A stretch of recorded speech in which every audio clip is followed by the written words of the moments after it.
Welcome to eagle media works. నూతన సంవత్సరం మొదటి రోజు ఏమి చేయాలి? ఆంగ్ల పాలన నుంచి రాజకీయంగా విముక్తి దొరికిన సామాజికంగా మాత్రం ఇంకా పరాయి పాలనలోనే మగ్గుతుంది మన అఖండ భారతం. ఆంగ్ల పండుగలలో ఒకటైన జనవరి 1ని దేశవ్యాప్తంగా అందరూ సంప్రదాయ పండుగలాగా జరుపుకుంటారు.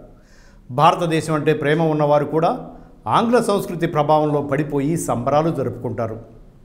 గ్రెగోరియన్ క్యాలెండర్ ప్రకారం జనవరి 1వ తేదీన సంవత్సరాదిగా వేడుక చేసుకుంటారు.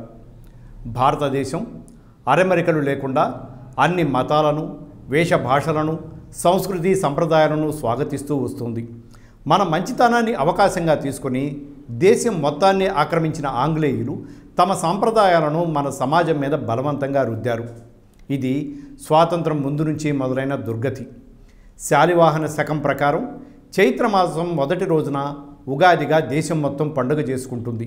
కానీ ఈ ఆంగ్ల సంవత్సరాది వేడుకలకు అలవాటు పడిపోయాము కాబట్టి కనీసం మన సాంప్రదాయాన్ని కొంత జోడించడం వలనైనా పరాయి పద్ధతి నుంచి బయటపడడానికి ప్రయత్నిద్దాం.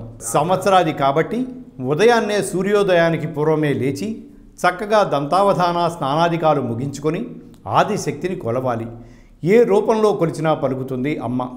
లక్ష్మీదేవిని పూజించడం మంచిది. సకల సంపదలకు మూలపుటమ్మ కాబట్టి సంవత్సరం మొదటి రోజున ఆ చల్లని లక్ష్మీదేవిని పూజిస్తే ఆమె ఆశీస్సులు సర్వదా మన వెంటే ఉంటాయి.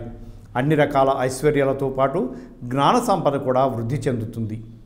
ప్రత్యక్ష దైవాలన్న తల్లిదండ్రులకు నమస్కరించి చక్కటి ఆహారాన్ని తీసుకోవాలి. ఒకవేళ స్నేహితులతో బయటకు వెళితే అవసరంలో ఉన్న వారికి చేతనైన సహాయం చేయటం మర్చిపోవద్దు. ఆకలి కొన్న వారెవరికైనా సరే పట్టెడన్నం పెట్టేస్తే మరీ మంచిది. ఆ రోజున అనవసరమైన మాటలు, వాదనలకు దిగకుండా సౌమ్యంగా మాట్లాడాలి. ఆనందంగా నవ్వుతూ ఉండాలి.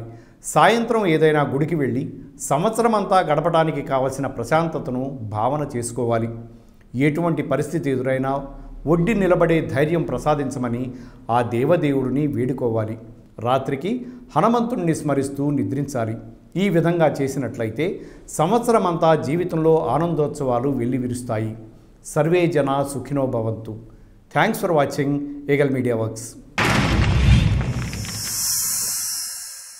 Like and subscribe Eagle Media Works.